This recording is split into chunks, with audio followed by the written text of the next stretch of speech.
everybody wanted something else instead of realizing what they actually do have. Wow. So yeah, I see that a lot with comparison, with social media.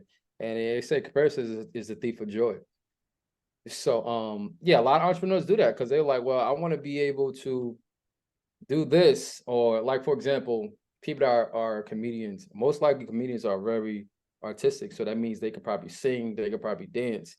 And you're like, I want to be able to do that to promote my business. It's like, you don't have to do that. That's your forte. You can be, a person that's informational, that's witty, they're to use your words differently. And I think you really have to dissect yourself in order to be a great entrepreneur, to figure out, all right, what's going to work for me, what's going to work for my company, what's going to be my strategy to get people to like my business and also want to do business with me. Facts. Yeah, I definitely could see that being an entrepreneur's issue, is like they're trying to compare themselves to somebody else when in reality is like they're playing their own game.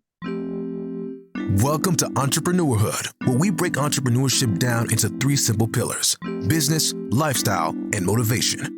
Our goal is to use our personal experiences as industry leaders to guide and inspire young entrepreneurs to see the lesson in every challenge.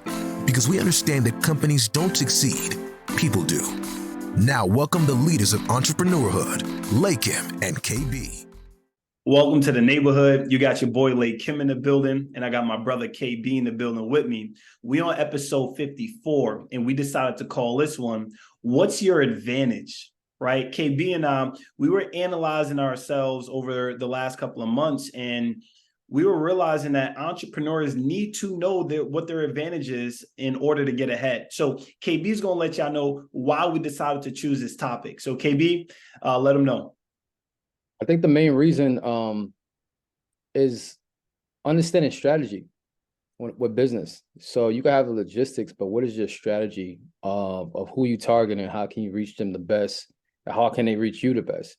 And I think a lot of entrepreneurs forget about that. It's like, what's your swag about your business? What's your swag about yourself that's going to have people attracted to you? Yeah, right. So let's bring it back to, yourself, like, KB, the trainer. So if somebody has never met you and they're meeting you for the first time, what do you feel like your advantage is that allows you to have leverage on a relationship or in a business transaction? I would like to say my personality, like how I carry myself.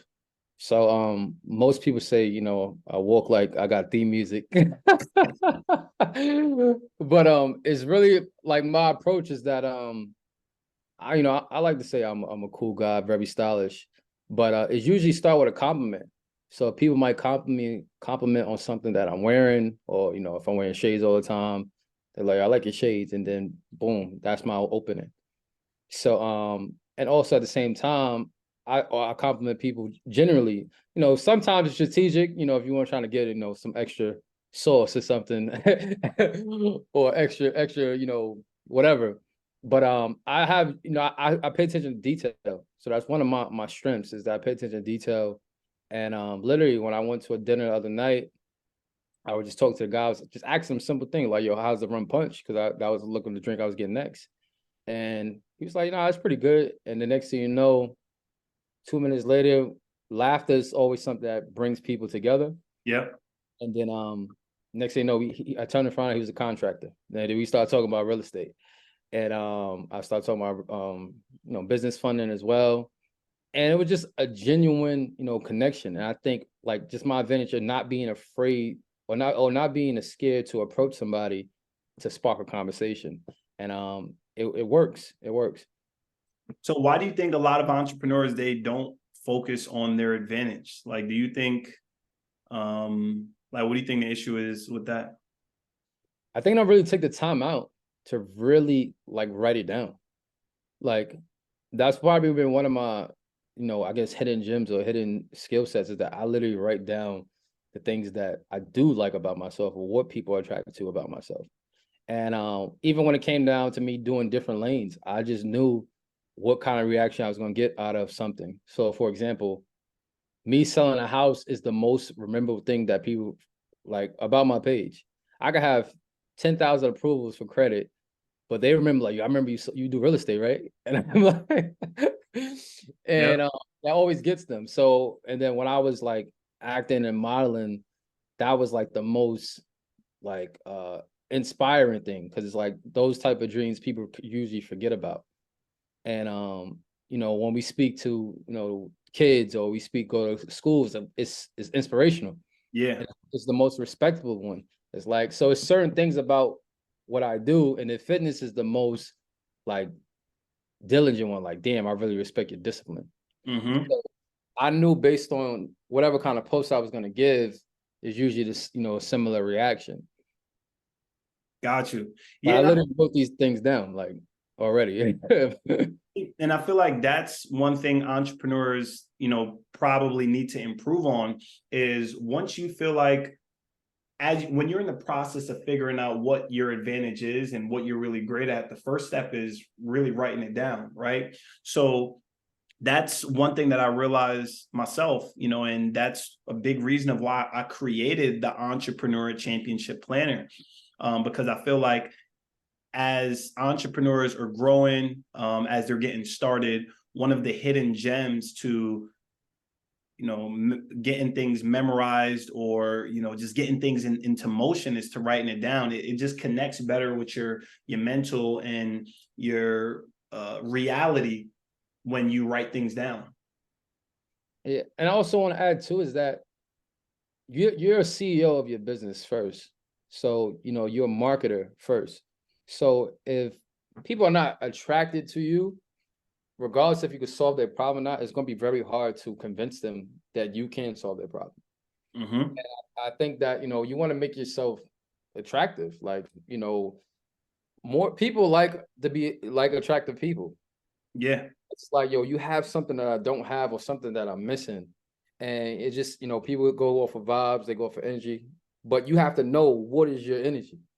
And I think that's the most important part that people forget about when it comes down to networking, or just even have a genuine conversation with somebody.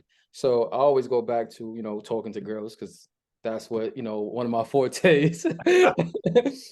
And I wasn't the type that run down on somebody. I just know I'll feel them eye contact, or I watch certain movies that they do, and I'm like, all right, I know she's interested. So I act like I didn't know she was interested, but I use certain tactics, or I pay attention to certain details, might compliment on her shoes, her bag, color that she's wearing, and these are the things that it wows somebody. Like, damn, like you really know your stuff, or you really know what you're doing. No, I just did it last time and it worked. But that's the game. Oh, so you know your advantage. Okay, yeah. So I just know a lot of guys don't know about these certain things. So that was my advantage when it came down to making conversation with women. So now I just transferred it to business. So having that conversation where it's like, yo, how do you know this? And then when people look at you, they might not say it, but now they're listening. Now, once they're listening and they get googly eyed, you got them. And it's all about giving them, you know, genuine, no fluff. But the whole point is to get somebody's attention. I think sometimes in your game, when you be talking to girls, you put a little bit of fluff in there, bro. I think there's a little bit of fluff, bro. Never the fluff.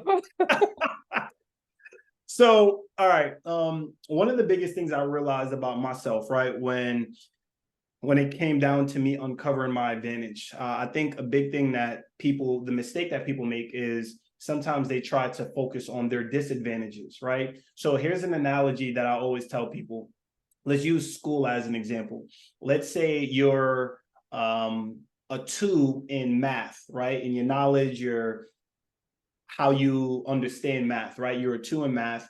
And let's say in science, you're an 8, right? Do you think it would be more beneficial to go from an 8 to a 10, or go from a 2 to a 5, right? Because think about it. If you go from a 2 to a 5, you're still below average, right? So why spend time on taking that thing that you're below average, or like really bad at, and then increase it to below average, instead of taking something that you're good at and becoming phenomenal at it, right? So myself, what I realized about me was the thing that I'm really, really good at is I'm good at communication, right? And there's a lot of things I'm not good at, but I keep those things on the back burner, because those things that I'm below average or really, really bad at, what's the point of in me, you know, trying to go from really like low at the bottom of the you know, the pyramid,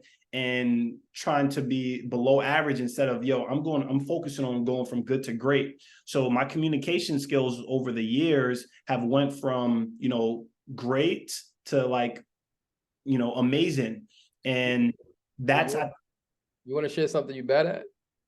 um you go for now. Let me stop. All right. So what's one thing that I'm bad at? I would say, I would say memory. yeah. I think if something isn't, my memory isn't good if it's not something that's pivotal in my life, because as I as I evolve and I create new experiences, a lot of my old experiences tend to fade away. So there's tons of times, bro, that I've met people and I reintroduce myself to them and they'd be like, yo, Lay Kim, I met you already. Or they'll say, bro, I told you this like 3-4 times. And I'm like, yo, like, it's too far in the memory bank, bro. That's disrespectful. I do it a lot. I do it a lot. My wife, she hates that about me, because I'm always reintroducing myself, or I'm reintroducing her to someone. And she's like, yo, you've introduced me 2 times to this person. And I'm like, damn, I got to work on that. Or you got to just stick to communication. Yeah, exactly. Right. So it's like, I'll just, and the crazy thing is, as many times as I mess up, I always find a way to save that situation, or I'll recover somehow smoothly. I don't know how I do it, but that's one thing. And probably another thing that I would say I need a lot of improvement on is delegation.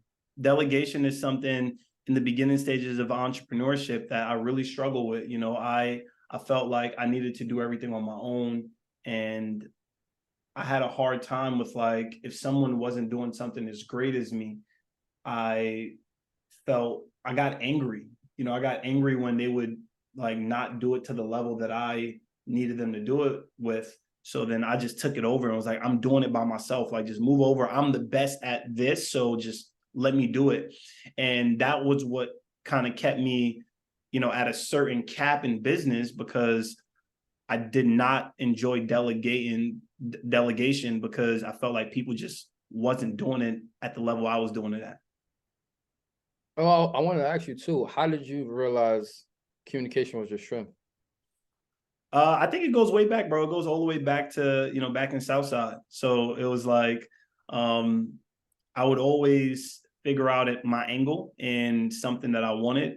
And I would, you know, trial and error until I got what I wanted. So looking back on it, anytime I wanted to learn something, anytime I wanted to make a certain amount of money, it was just trial and error. And it, you know, I've said this on a lot of the other episodes, is I just realized communication was what I wanted to make my advantage, because I didn't want to work with my hands. I didn't want to be a mechanic. I didn't want to be you know, a contractor. I didn't want to do landscaping. None of those things really gave me fulfillment.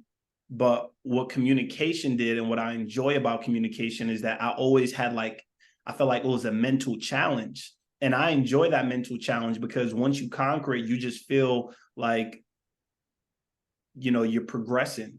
And that gave me, you know, an adrenaline every time I tweaked something that I said, and then I got my desired outcome.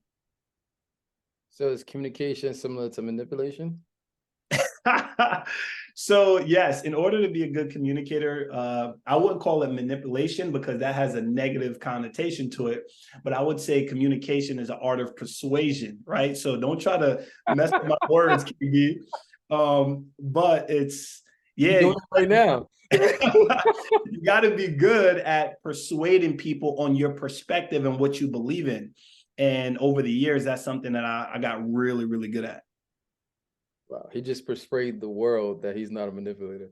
And it sounded really good. So I think again, communication is my strong suits. So let's change gears real quick. So when it comes to entrepreneurs, right? So have you done business with someone that you noticed that they were like not playing in their strengths? They were just playing in their weaknesses, and they could offer so much more, but they just maybe weren't self-aware of what their advantage was. Yeah, tons, because it's very easy to compare yourself with social media. So a lot of people, it's like, especially when I was training women, like for example, one was like, yo, I want her butt. And I'm like, yo, I want her waist. And it's like everybody wanted something else instead of realizing what they actually do have. Wow. So yeah, I see that a lot with comparison, with social media. And they say comparison is the thief of joy. So yeah, a lot of entrepreneurs do that because they're like, well, I want to be able to do this, or like for example, people that are comedians, most likely comedians are very artistic, so that means they could probably sing, they could probably dance, and you're like, I want to be able to do that to promote my business. It's like, you don't have to do that.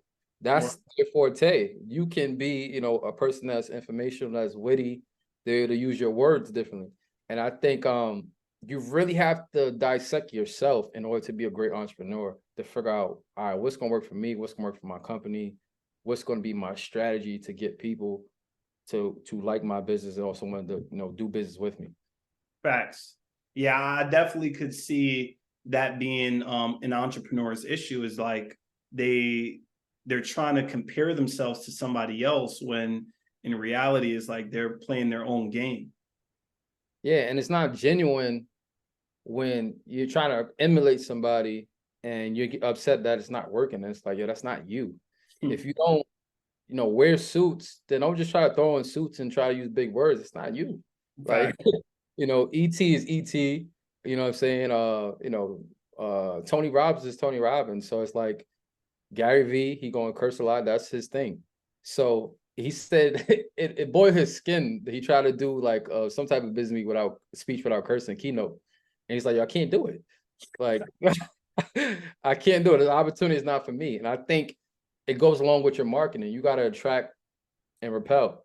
So however you are, everybody's not gonna like you. I know everybody don't like me, and it's cool. But yeah, you've been dealing with that for a long time, bro. I have, but I use it to my advantage because I know somebody's not gonna like me. They're gonna talk about me. So yo, you playing 50 Cent, bro. Ain't that what you were reading in 50 Cent book? Yeah, I've been doing this whole time, man. Yo, if y'all see my high school yearbook, I got the most comments. Facts. What was one of the most memorable things someone said to you in the high school yearbook? You remember anything? One girl claimed that I ripped her off for some Pop-Tarts. Actually, that's allegedly. So the fact that you came up and you remembered that so vividly, you see, KB, he's trying to use different words in his persuasion, his manipulation, right? Allegedly. So what happened? What happened in that situation with the Pop-Tarts? Well, sometimes, you ask for strawberry, you might get chocolate fudge. It just happen. So she ordered one thing and then she got a different product, and you was okay with that? I told her to catch me on the next one because we had to buy these jerseys for the basketball team. Facts. Yeah, not out. So you understood the end goal, but I looked out. That was shady, but you're not who you were back then. You're a different person. So I think that's super unique, bro. I think like as entrepreneurs, as they grow their business, it's so vital, bro, to play in your strengths, because it's like you got to know where your confidence lies, right? Your confidence lies in things that come naturally easy to you. And the reason why I chose sales and I chose communication is because that, looking back on it, I didn't realize it at the moment, but that's my God-given talent. That's something that naturally comes easy to me. So for me to go out and speak to someone and receive rejection, that didn't hurt my feelings. I didn't feel no type of way, because when you start, from the gutter, the only way you could go is up, so it was like, bro, I know what the bottom felt like. And I was like, yo, this, success is a climb. Success is an uphill battle. And I felt like that was my advantage. I was like, bro, I'm from Jamaica. I was born in Kingston. And like you say on all the episodes that I hate you keep bringing it up, but when I came to America, I didn't like wearing shoes. So it don't get no lower than that. Everything up from there is a win. No, it's a fact. And I'm glad you changed, bro. And I also think too is that people really don't know what they believe in. When I say that, it's like when your brand stands for something. Because most people, you have a company, or you might have an LLC, you have an S corp, but what does this company believe in? So when it comes down to funding, it's like we believe that to use other people's money and use that as an advantage, and not use your own capital. When it came to training, it was like I believe that you could change your body through lifting weights. And that was my belief, is like, you don't have to get surgery. I wasn't anti-surgery, but if you do it the right way, you will get those results. So for your company, you got to have, a vision, but also have a belief statement of what do I truly believe in? And when you do that, you stand behind it. And in the midst of that, people are going to be drawn to you because they believe the same thing, or not, because they're like, all right, I don't believe in that. So it's like the easiest example is people that's vegan and people that love steak, that love steakhouses. They both, it's like, nah, this is the best food ever. I don't know what she's talking about, but I'm gonna get this ribeye. Right. Yep. And they're like, yo, you keep killing animals, I'm gonna get some mushrooms. I'm not doing that because it takes too much for it to digest. So it's like those people believe in what they believe in, and people have to make a choice. And you want people to make a choice, whether it's going to be your business or somebody else's business. But you don't want people that's on both sides of the fence. So are you talking more like core values, like entrepreneurs need to like double down on their core values, or what you saying? Well, one, they have to dissect their values for themselves and then, see it aligns with their business. And then two, they have to speak on it. Like most people are not going to speak on what they truly believe. They're just trying to give you whatever service that they're offering. And, and that's when you have people that support you, or people that have customers, or you have raving fans. Yeah. So another easy example, Apple. We know Apple is not the best phone technically, but if you got a green bubble, you're not getting a text back. Facts. Somebody call the Android, be like, oh no, chill. Get somebody on the phone. And that's what we believe in. Like, no, Apple told us to be user-friendly. We're gonna come out with the same phone every year with a better camera. And we continue to purchase it because it's like, yo, you know what? I know that I understand this comes with it. And I know this is what I'm part of, but I'm not switching. Yeah. Like, we literally have a choice, Apple, Android. There's really not that many other choices. It's like a monopoly. Yeah. And we don't even realize how much we back how we feel into a separation of people. Like, oh, you got an Android? I don't know if you should take my pictures. And if you send me pictures, they're gonna be blurry. Like they purposely did that, set that up that way. So it's like, no, I want to have an iPhone. Fact. And then people have Androids, they like, yeah, they got the best phone, they got a computer in their pocket. You know what I'm saying? But we don't care for all that. We just want to be able to text fast, take good pictures. Yeah, and then it's all about just the community, the tribe of, Apple. Like you said, the group chat is so much more, I don't know, it's a better experience when everyone in the chat has the same blue bubbles. The emojis look the same. So it's like, you always, the Android emojis, I don't know, I feel weird when I see them, bro. It just looks different. And the fact that you got to screw up your face when you talking about Android, it makes me uncomfortable, That's the type of brand that you want to have, and that's what I want to have. Like, what you mean? Like, you have to get surgery? No, you don't have to get surgery. Just get the Team KB app. Yep. And so it goes back to kind of like what you're saying is like your brand needs to attract and it needs to repel. And I feel like that statement, I actually remember you telling me that a couple of years ago, and I understood it, but it was a different level when I actually start like doing it. I was like, okay, that makes sense. But then as I, realized and I start growing my personal brand, I'm like, nah, like my personal brand needs to attract the people that I wanted to attract, but then repel people. So people are like, yo, like Kim, your service is exactly what I need, or nah, I don't need that. But I need a firm yes or a firm no. I just hate maybes, you know? It's as simple as how you're an entrepreneur, you don't have a planner. Mm-hmm. It's like almost foreign. It's like, yo, I don't write everything. I'll just keep it in my head. You gotta look at somebody that they got like they're going crazy. Yeah. Because there's no way in your system and your belief that you can be efficient without having some type of plan in place. And once you market that to the highest form, it's like, yeah, I don't think that's a good person I should be following, a person that doesn't have an actual plan, Yep. let alone that is written down. Facts. So when you make that the stint for your brand, whether what side you on, make it known. Yeah, bro. And I feel like as I started building my personal brand, one of the biggest things I wanted to, first establish is, what do I want to be known for? Like, I know I'm good at coaching. I know I'm good at building teams. But like, as I was building my brand, I was like, I need to put a stamp on my brand. So it's so, funny, because now when everyone see me, they're like, oh yeah, Lay Kim, that's the, the planner guy, the guy that has the championship planner. And I'm cool with that. I'm cool with having that be, what I'm known for, because that's something that I've created, right? That's something that's mine. And in the beginning stages, that was, again, my entire offer. I didn't have anything to build up someone from that standpoint. But now the planner, that's just my front end offer. That's something that, is just getting someone through the door to see what the quality and the service is like, joining my tribe and being a part of my community. Because now it's like the trust that's like my lead magnet, almost, in a way to establish trust and to, show them I know exactly what I'm talking about. And then, your advantage when it comes to that particular product is that you always use planners. Yep. So being that you always use planners, you took what it was you saw was missing, and you created your own.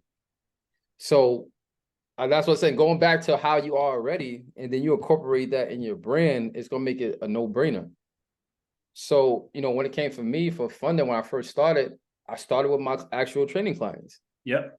And the trust is already there, because I helped them reach their physical goals. Now I would just help them reach their financial goals. And I think, people have to use whatever you have. Like, if you have a background in tech, use that for your advantage. If you, good with arts and acting, use that to make as many videos as possible for your brand. If you're good with writing and making copies, use that as an advantage. So it's like, you really have to dissect yourself to figure out, like, what's my strong suit? Because everybody has one, but if it's not exposed and nobody else can like feel and touch it, then it's no good. So let's talk about that for a second. One thing that you just said is everyone has an advantage, but I actually think there's a lot of people out there that they don't know what their advantage is, right? Or they don't think they have one. So how could you play devil's advocate of someone that feels like they don't have an advantage or they don't know what it is? One thing I would say is you could ask the people around you. Yep. So I was watching a Sami Sinek video, and he was saying that what you can do is ask the people around you, why are they friends with you? What do they like about you? And they might give you, look at you weird, like, I know you for mad long, but when you get down to it, you're gonna realize they're gonna end up describing themselves. And when they describe themselves, they're gonna see the correlation of same values that you stand for. And I think for somebody to really figure out what's their advantage is you have to try to ask yourself as much things as possible, but ask, why did I end up being friends with this person? Why I'm connected with this person? Or what do I know or what comes easy to me than anybody else? The things that I do, I just get it, much faster. And, it takes some alone time and just asking the people close around you to see what they think about you. And whether it's, raw, funny, take all that into consideration and realize, like, okay, I get this about myself. I never realized how good I'm good at a Rubik's Cube. Like, it could be something random as that, but that might correlate to you figuring out things that's difficult with using your mind and your hands. Yeah. And I want to piggyback off of what you just said. So for anyone that is struggling with, figuring out what their gift is or what they're known for, exactly what KB just said. So you could also ask your friends and your family, what do you think I'm known the most for? Right. I actually made one of my clients do this, and he was struggling trying to figure out what lane and what business he wanted to get into. And I was like, look, what I want you to do, ask your friends and family, what do they think you're the most known for? And it was so crazy because his friends and family start saying marketing, Toro, this, that, boom, boom, boom. And then he had like 3 or 4 different things that were consistent from people, but it almost defeated the purpose because it was a tie between like three different things. So I said, that's good, right? But now what you got to do is you got to increase the sample size, right? So we maybe asked 10, and between 10, we came down to like a 2 or 3 way split.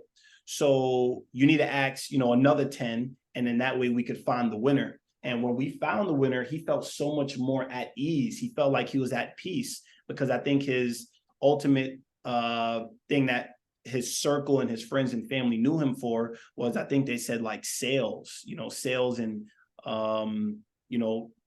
flipping things, because he's good at buying things low and selling them high. And that made him feel so much more at peace. And I think that's something that anyone listening, you could do, is ask people, what do they think you are the most known for? And you may be shocked, but that could point you in the right direction on what your advantage is. Yeah, I think that's a dope exercise, and it's imperative if you want to grow, brand, especially if you're starting from the bottom with 0 clients, 0 following, and you're starting something new. You really want to dig deeper and build the roots for your business. And as you continue to grow, your core values, your strengths, and what's missing. So if you figure out what's missing, and then when it becomes potential business partner help, then you can add something that to the table that's not there. And one thing I would say too, KB, is like, I also think that people, when you're starting a business and you're figuring out your advantage should be something that you're actually doing, right? Like, if you don't sell hats, if you don't wear hats, don't sell them. If, if you don't believe in, getting your nails done, don't do nails. Like, it has to be something that you actually truly believe in, and it has to be genuine to you, right? So one of the reasons of why I created the Entrepreneur Championship Planner is because I actually really use planners. I have in my office behind me, I have like 6 or 7 planners before I created the Entrepreneur Championship Planner. And one of my long-term plays with keeping all of the planners from 2014 and 15 is because in a 10-year span, what I'm going to do is I'm going to take all 10 years of the planners of me documenting the process year after year. I'm then going to turn that into a book on my life. And wow. For anyone who wants to get the Entrepreneur Championship Planner, one of the things I always tell people is like, get the planner, do your best to stay consistent with it, and get it, for a few years, consecutive years of using the planner, because I structured it in a way that if you do it right, you could then turn the championship planner in a book on your life, because it may not seem like it in the moment, but at some point in your life, people will pay you to see your growth and to see your thought process and the trials and tribulation you went through as you got to the destination of success. No, that's a tough play. It's a very tough. It's similar to when people follow like the high school students in sports. Yeah. They're going somewhere. So they be following him since junior high school with cameras and just document the process. Also, Kanye, what he did. I like that. Yeah, I definitely like what Kanye did. Yep. Document himself. And just the confidence of like, yeah, I know I'm going to be something one day. And during those low moments and those high moments, you got to know him even more. And he got where he wanted to be.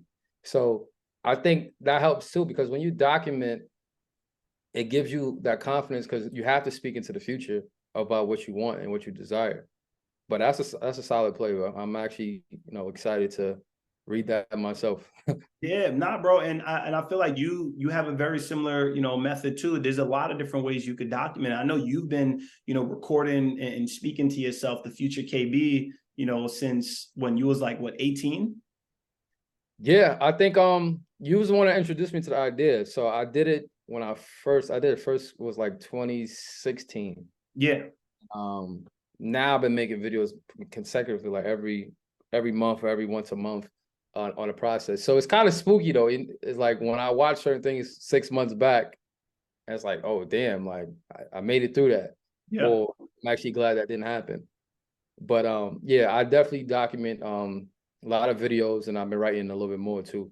Yeah, and I feel like that right there at some point, KB, is like people are going to pay us for us to just put a collective, a collage of the videos and in written form of the process. So again, we knew before we touched a high level of success that was going to be one of our advantage points, right? And similar like with Kanye and all of the big time, you know, Michael Jordan, people that just had people document the process for them as they climb the ladder of success. So I think that's something an entrepreneur could do, is even before you reach a pinnacle, or before you hit that first milestone, start documenting the process. You could do it in written form, or you could do it in, digital form, like record it, or a voice audio, right? That's something that I feel like is another aspect that I could do. But I mean, video does both, but just think about that, right? You want to show people the process as you grow your business, and you want to show them the trials and the tribulations. Yeah, that audio form, I'm definitely thinking about that, because that could be converted to, video, and it's such much easier. You don't have to worry about how you look. Yeah, right. Yep. Especially when you, because if you speak in, and sometimes when you're in your low moments, you could even get self-conscious of like, damn, like I'm going through a tough moment and I look crazy right now, like, but if you just speak into it, it won't feel as bad. Yeah, I cried on camera a couple of times. I gotta pay to see that. I gotta pay to see. Acting like Tyrese. Nah.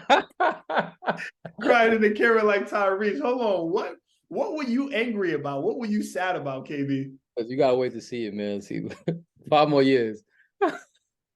So like here, like I want y'all to remember KB telling us about this, right? Today is September 15th, 2023. And KB is letting us know in the next 5 years, he's going to release a video of him crying into the camera to show the process. So KB, you can't let the fans down, bro. I wasn't crying into the camera. I was crying on camera. There's a difference. I mean, potato, whatever suits your boat, bro. Communication is your advantage, huh? Yeah, bro. So as we wrap this up, and we really want to share with the audience, just focusing on their advantage. What would you say is, like, I don't know, some of your final thoughts, or what would you say to an entrepreneur that wants to understand or see the value in focusing on their advantage? What I would say is to take the time out. Take the time out to get to know yourself at an even higher level. When it comes down to positioning yourself and being the CEO of your brand, of your business, and literally write it down. Like, what's the beliefs, what's the core values for your brand and your business, and also be authentic. Be authentic to who you are, and be genuine to you are, because people will respect that. Everybody that might like it, but they're gonna respect it. And when it goes down, you want to be exactly who you say you are. No matter what, no matter how much money you got in your pocket, no matter how many obstacles or accomplishments you have, you want to stay true. So that should be your advantage. Damn.